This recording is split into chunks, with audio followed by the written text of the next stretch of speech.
Swayam Prabha. Digital India. Educated India.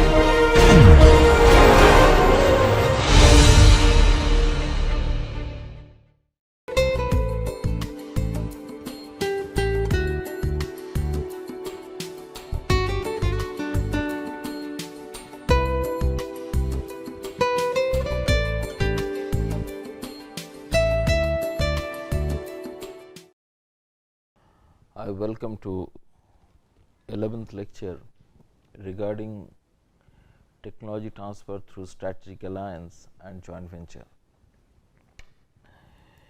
In this module, we are generally discuss about joint venture agreement, and more specifically in this lecture I will discuss with you relating to the formation of joint venture agreement. In the last module, I have talked with you relating to the joint venture options, types of the joint venture, issues frequently arise during the negotiation, key compliance and governing laws. So, in this particular module, I will take you through how you are going to frame the conditionality in joint venture agreement and what are the things you should keep in mind while you are doing so. So, I have divided the lecture in the different parts, so that it is easy for you to understand that what are the matter you should include in joint venture agreement and how you should frame those particular issues. These issues are indicative. I am going to talk more on generic issues which are common to almost all the joint venture, but there might be some issue which is very sector specific or deal specific. So, in that circumstances, you should create your own key list or the terms which you wanted to include, because it is very specific to that particular business deal or particular sector itself. So, the first thing which I like to draw your attention, that you should do some planning after the negotiation and also after deciding the choice of laws.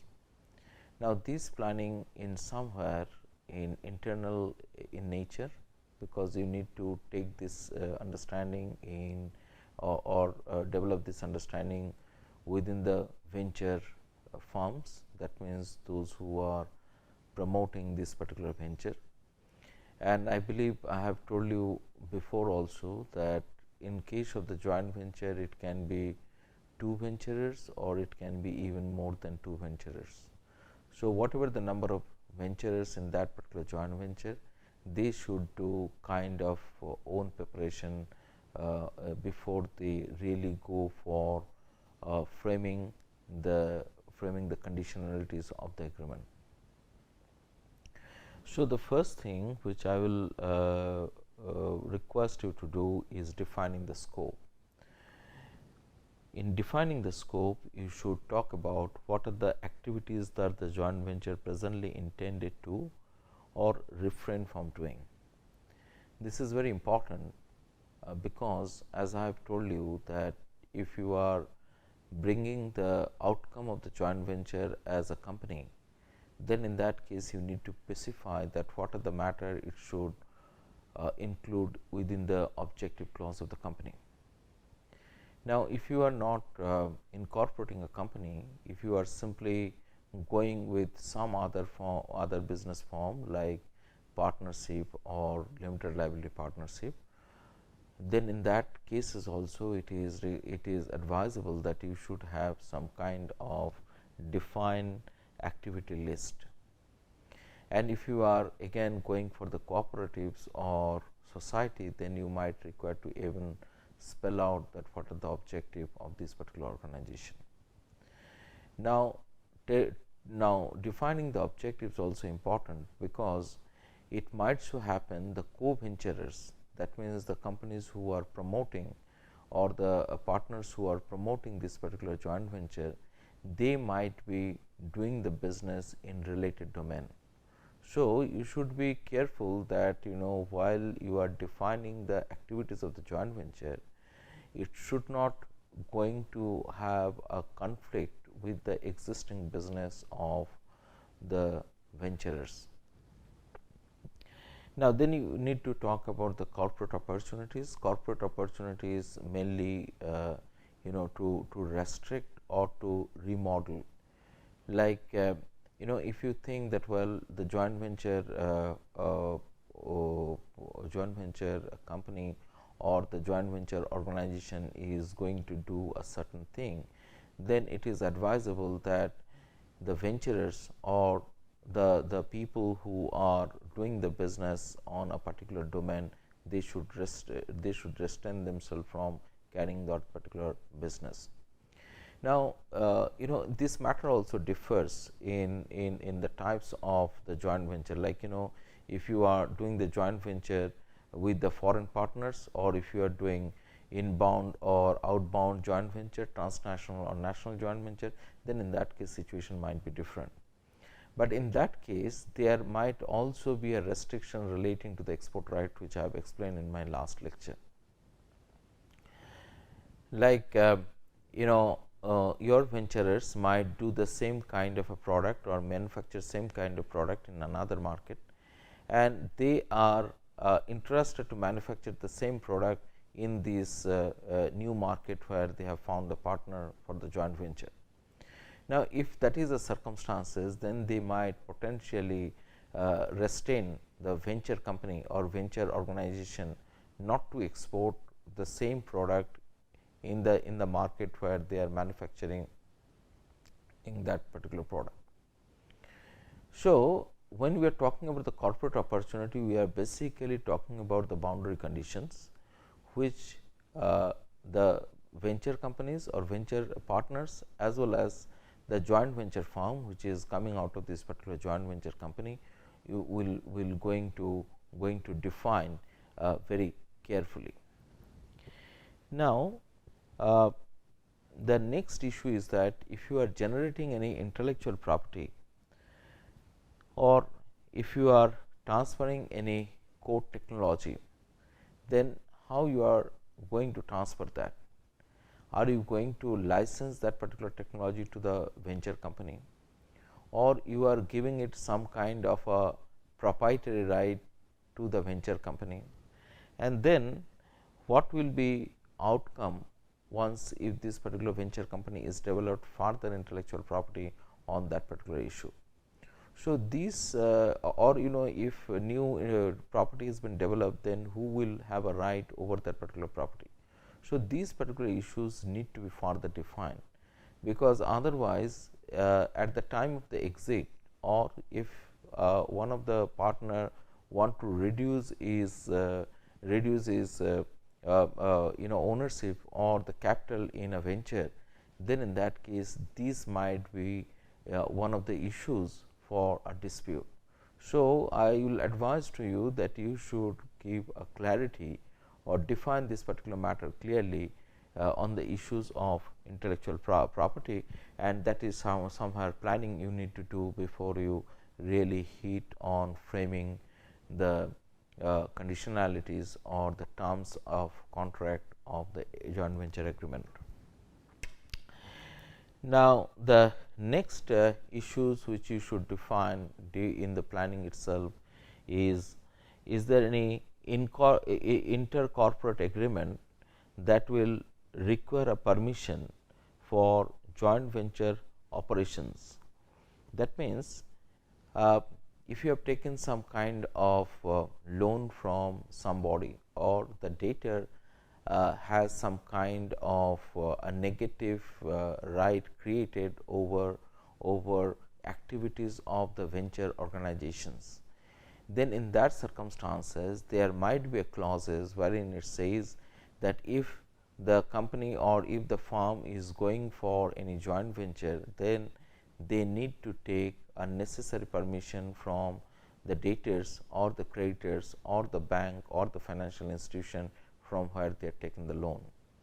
So, you need to look into that, is there any other intercorporate arrangement that will require require a permission for joint venture to operate, and many of the time you might find everything is in place, but you have forgot to look into this particular matter, and that might be become an important impediment for your venture to go ahead. Now, you should you know what kind of due diligence you must complete before the joint venture is actually effective. And I told you before also and now also that you should have a team constituted for the due diligence for the different aspect. Like in the past lecture I have said that in case of due diligence, you can broadly divide this particular matter into 3 category. It can be legal due diligence, it can be the operational due diligence, and it can be a strategic due diligence. But whatever, or you might have a further category for the purpose of the due diligence. And I have also told you that there is a no as such starting point and the ending point of the due diligence. But in generally, before you go for negotiation, you start your due diligence process, because you want to know more about your partner with whom you wanted to create a relationship, and you wanted to continue unearthing the information even during the negotiation, even during the formation of the agreement, and even once the agreement is crystallized, signed, and when you are in operation stage. Because it is quite common, and if the organization is very big, and if the organization is operating in the different market, many of the time the organization itself will not have a very structured source of information or one window system of the information. So, in those particular circumstances, there is no other way but to go ahead with this particular due diligence to unearth the information which is crucial for this particular deal. Because if you do not have a transparency on some of the issues, which might be the matter of potential dispute tomorrow, or it might expose to a huge liability in the futures, or or because of this non transparency, even it might break this particular joint venture deal. Or even you might think that because of this lack of clarity on certain of the issues, you need to take the protection of warranties from your other partners who are participating into this particular joint venture. So, whatever the situation is, due diligence is important, and you should keep on continuing doing this particular thing, even though here I said that due diligence should complete effectively before the JV is actually effective, but I should suggest that you should continue the due diligence even at the operation stage too. Now, I had a long talk with you relating to the regulatory planning, because I have referred this particular matter in different phases of my lecture in the previous module. But nevertheless, I thought to talk more about this particular issue, because regulatory issues is one of the biggest difficulty for any joint venture and sustenance of any joint venture.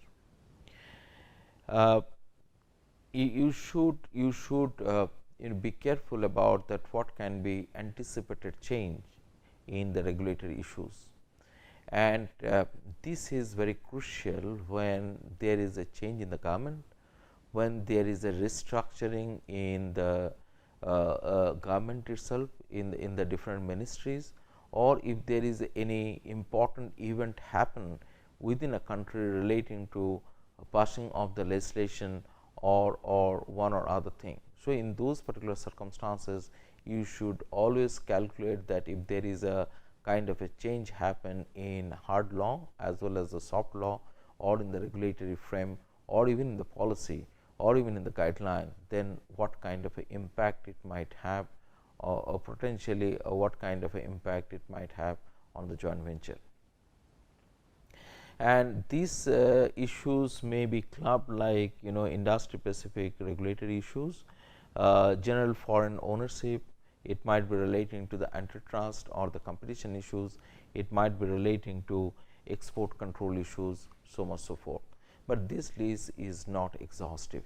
It can be a long list. Now, sometimes these changes has a lot of impact over the ownership and even dilution or liquidation or exiting of this particular joint venture.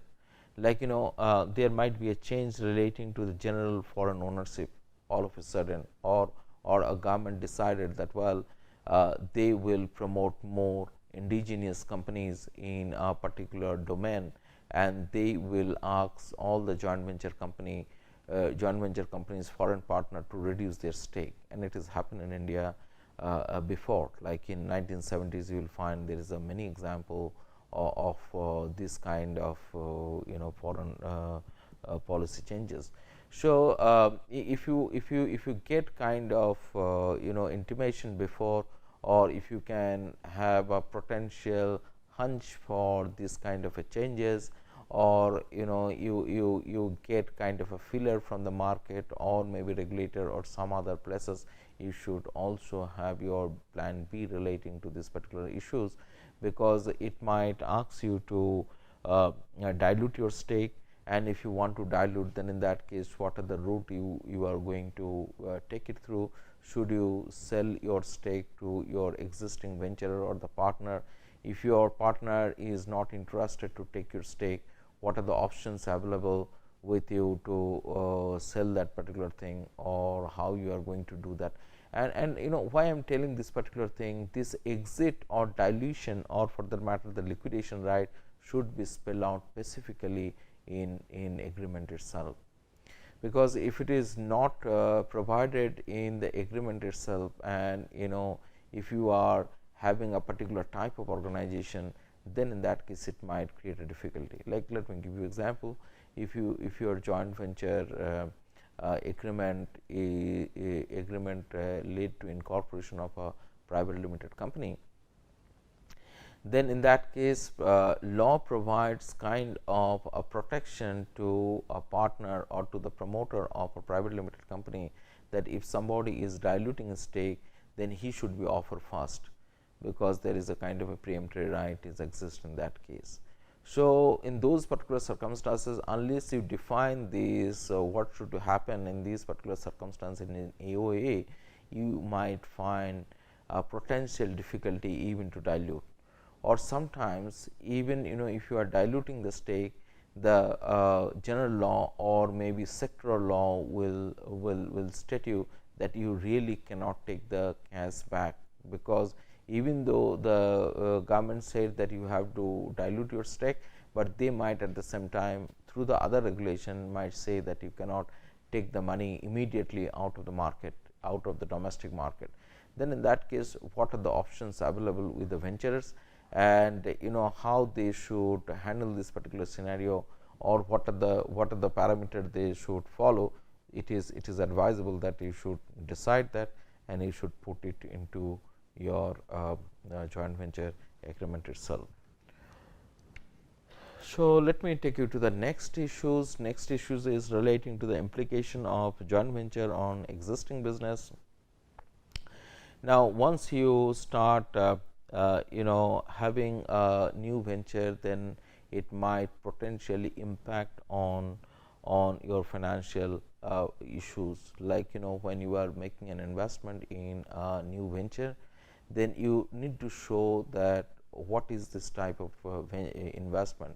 Is it that you are investing in the equity, you are doing some kind of a consolidation, or you have invested through equity as well as the debt, or you have invested and then you have placed those particular equity in some financial institution, and then you have taken a potential loan to finance this particular venture. So what I am trying to talking about, you need to spell out very clearly what is the implications of this particular investment, and how it should figure into the financial statement. Please do remember, how it is figuring in the financial statement do impact on the venturer business itself. So sometimes if it is not really cleverly place into the financial statement, it might, and the venturer is a public firm, public listed firm, public listed company, they might get a hit into the market. So it is a strategy you need to decide that how it should reflect into your financial statement as a venturer. Now, you need to review the contractual obligation to ascertain whether the third party approval is required, which I have told you before, but for that matter let me repeat it again. You need to, sometimes nowadays the financial institutions are, whenever they are extending the loan, they basically interested in macro management of corporate affair, and this is became more and more common, because financial institutions do not want to caught unaware, because it might so happen that some of the decision management has taken, which might lead to potential NPA, creation of potential NPA. Like you might have heard about the present controversies which is going on around this Kingfisher Airlines, because financial institutions are extended a huge amount of debt to these particular organizations, and then they found that they are unable to recover this particular money, because please do remember, the financial institution, whatever the money they infuse, this is nothing but a public money. That means they have basically taken a deposit or life savings from the public at large. So they have not only the legal responsibility, but moral responsibility too, to recover this particular money from the potential from the debtors, from the debtors. And so in that particular circumstance, I mean in these circumstances, the potential process which is developed at present is that they try to control the actions of the corporations, and which I have mentioned before, it is generally popularly known as a negative right. And if you look into the judgment from the different regulatory agencies or the appellate tribunal or the court at present, they do reaffirm this particular kind of action by these financial institutions or the banking institutions. So this is a potential issues which you need to plan, and if you have that kind of clauses, then you need to comply those particular clauses before you go ahead with this joint venture agreement. And even you might need to have in-person discussion with your financial institution, or if it is a consortium of the bank or consortium of the financial institution, then in that case you might need to hold a general meeting and convince them about your future plan or the business plan which you wanted to pursue through this particular joint venture, and what kind of a growth you are expecting out of this particular joint venture, or the financial returns you are expecting out of this particular joint venture. So this is very important on this important issue you need to look into. Now, next important issue might be, do you need for restructuring the existing operation before the joint venture, like until now you are operating in that particular domain where you are thinking that joint venture company will going to operate. Then in that circumstances, either you have to transfer that line of business to the joint venture company, or you need to potentially withdraw yourself from that particular business itself, because you cannot do the parallel business in the same market in a different name, because it will create a confusion, or it might even create some kind of a regulatory barrier. It might be even objected by the fair market regulator, or if you think that you are going to allocate the geographical market, then in that case also it might create a difficulty, because the fair market regulator might come into the play and they said that this is not really acceptable behavior on your part. Now, I will talk about the internal preparations which you should do in the planning. You need to identify the divisions department, unit, subsidiaries which may have an interest in the joint venture. Now, in the joint venture, you are developing a particular product, and for that particular product, some of your department or subsidiary or the unit might sell, might supply the input material.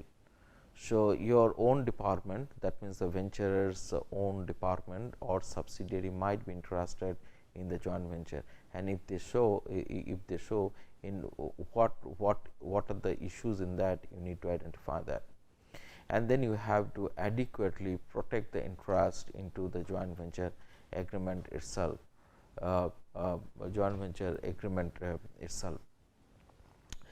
And you know, at the sometimes you need to talk about that, you know, if there is any business plan, so in those particular circumstances, it is advisable that your business plan should incorporate that particular issue on the outset itself, so that it will not create a difficulty in future relating to these particular issues.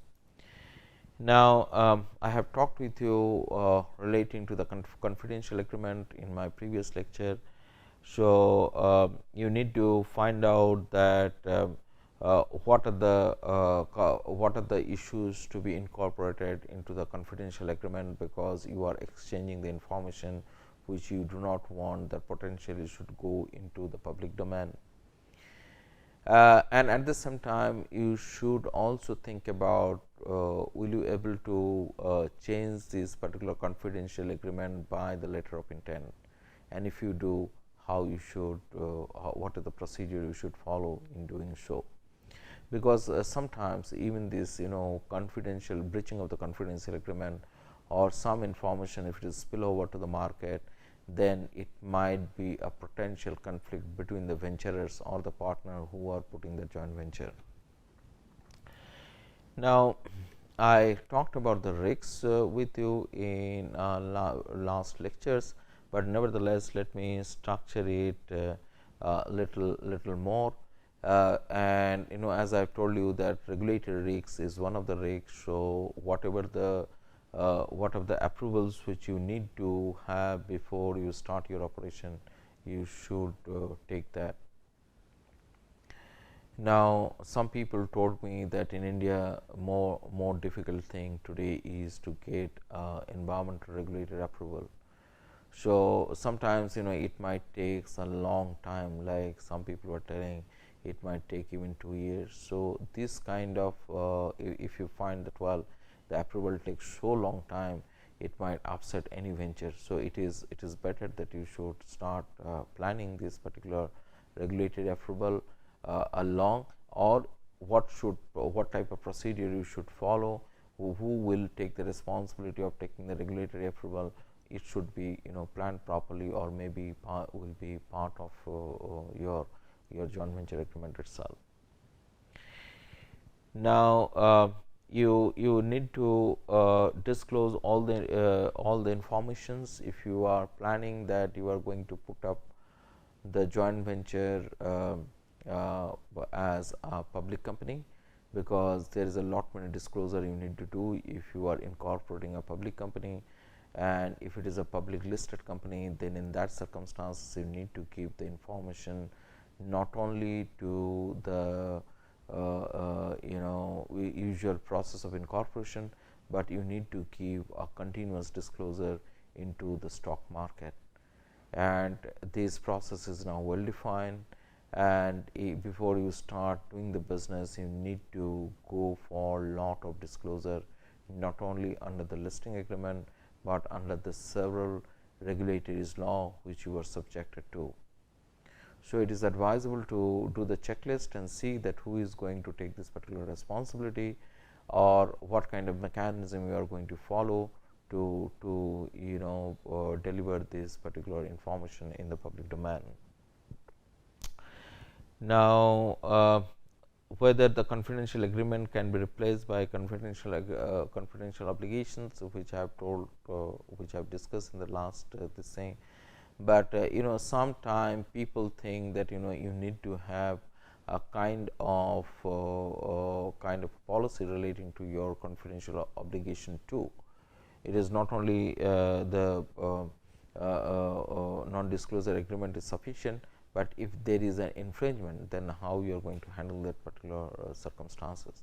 So, and who is going to give the warranty, who is going to underwrite the losses which one suffered in this particular process, so much so forth. So, you should do kind of understanding or develop kind of understanding on the process for this particular purpose, and advisable to have this particular provision into your JV agreement.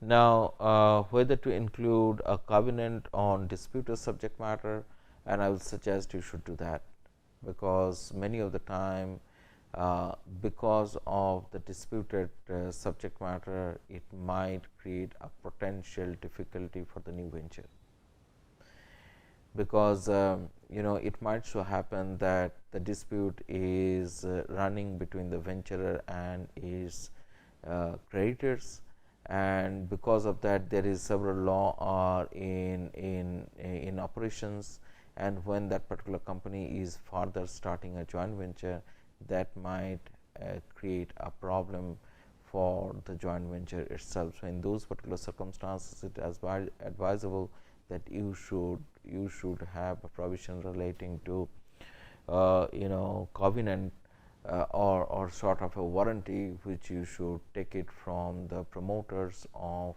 the venturers, so that if there is any future dispute arise, it is somewhere mutually handled and taken care of.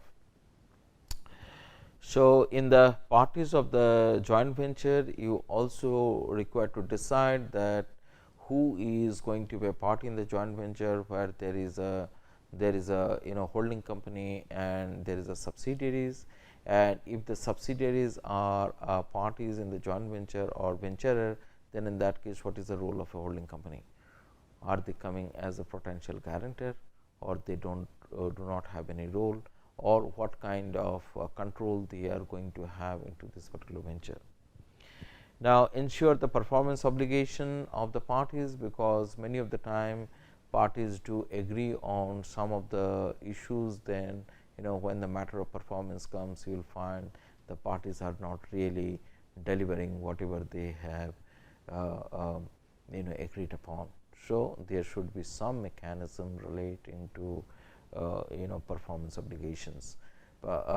Many of the time you will find the performance obligation might be governed by the existing law, maybe it is a existing applicable contract law, or maybe law which you have chosen to be governed this particular joint venture agreement, but they might not be sufficient to cover this kind of scenario.